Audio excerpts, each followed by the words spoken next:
If you're on Nail Talk, NailTube, or anywhere in the nail community, you've definitely heard of NAILZ by Dev. Loud, bold, unfiltered, and one of the most recognizable names in the game right now.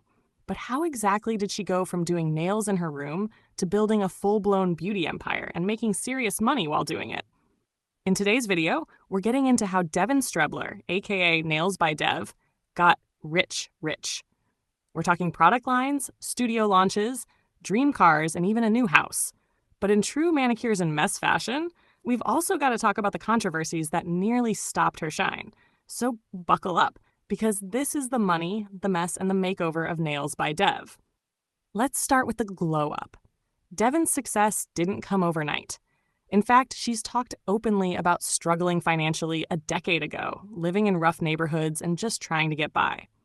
But fast forward to April 2024, and she's celebrating the completion of her brand new custom-built home. That's not just leveling up, that's generational wealth territory. Before that, she already had an eye for building something bigger. After shutting down her original nail shop during, those shutdown times we're not supposed to say on YouTube, she pivoted and launched an online nail store. That move changed everything. Instead of just doing nails, she started selling brushes, gel liners, glitters, and a bunch of other products under her own brand, NAILZ by Dev. By March 2024, Devin had officially opened the doors to her bright, bold, 90s-themed studio in Florida. This place is now infamous, covered in color, nostalgia, and stocked not just with her own products, but with supplies from smaller brands too. A whole vibe and a whole storefront. And if you're wondering whether all this is actually making money, the answer is absolutely. According to estimates, Devin's monthly income sits somewhere between $75,000 and $95,000 a month. Yeah, you heard that right. Putting her annual income around $2.3 to $2.9 million.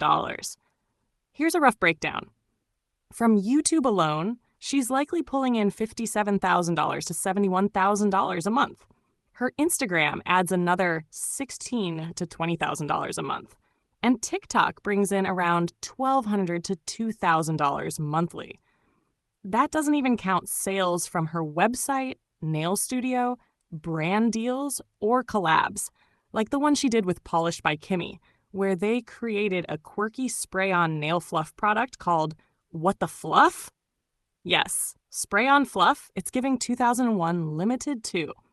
Now let's talk about the lifestyle that comes with that kind of bag. If you follow Devin even a little bit, you know she has a soft spot for luxury, especially Louis Vuitton. She's often decked out in the monogrammed LV from head to toe, and I'm not exaggerating. Bags, accessories, sometimes even her nails match. But here's the thing, it's not just about flexing. What really stands out is how much she loves to share her success with the people around her. In Christmas 2023, she bought her mom a brand new Lexus RX 350 SUV. Not just any car, but the dream car her mom had always wanted. And her dad? She went all out for him too, surprising him with floor seats to an AC/DC concert. Not a mug, not a gift card, floor seats. That kind of generosity says a lot about who she is behind the scenes. But it's not just a vibe.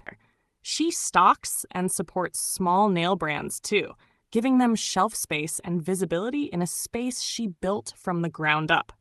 That kind of community-minded approach got her noticed. The Tampa Bay Times even did a feature on her, and she appeared on Florida local news, putting her face and her brand in front of thousands. Not bad for someone who once had to shut down her original nail shop. Not because she wanted to, but because the world was changing fast. We're not saying the C word, but you know the one. Instead of giving up, she pivoted. She went all in on her online store, and that risk eventually turned into everything we see today. Even her collabs reflect that playful creator-first energy, and it fits her brand perfectly. Bold, cheeky, and totally in tune with the nail community. But of course, when you're this loud, this successful, and this online, things are bound to get messy. Because no matter how successful someone becomes, the internet never forgets. Now let's get into the part of Devin's story that gets a little complicated. Back in March 2024, Devin dropped a video called Clearing the Air. If you haven't seen it, It's over 2 hours long and very raw. In it, she addresses multiple controversies, some that had been circulating online for a while. She opens up about being arrested in the past, something she says still deeply affects her. But what really shook a lot of people were screenshots of old tweets that resurfaced. Tweets with racially insensitive language that made the rounds in the nail community and beyond. She doesn't deny it. She doesn't deflect. In the video, she takes full accountability, apologizes, and says those tweets do not reflect who she is today. She also mentions that she works with Black creators every year during Black History Month, and that she's taken time to grow, learn, and own her past mistakes. Now, I'll be real. The tweet pissed me off when I first saw it. But like I always say on this channel, I'm here to give the rundown, not to cancel people. My hope is always that people grow, that they reflect, and that they use their platforms to do better. I'm not here to tell you how to feel. I encourage you to watch her full video and come to your own conclusions. What I can say is this: there's a reason that video is still up. She could have deleted it, hidden it, ignored it, but she didn't. She faced it, flaws and all. So yes, Devin Strebler is successful. She's rich, she's bold, and she's built something major out of nothing. But she's also been messy. She's made serious mistakes, and she's been called out for them. What makes her story worth telling is that it's real. It's not polished, it's not perfect, but it's proof that you can go through hard things, make major mistakes, and still create a life you're proud of. Whether you love her or not, there's no denying that NAILZ by Dev changed the nail game, both on and off the screen. So what do y'all think? Is redemption real in the beauty community? Did she handle it the right way? Let me know in the comments, and as always, stay cute, stay curious, and I'll see you in the next one.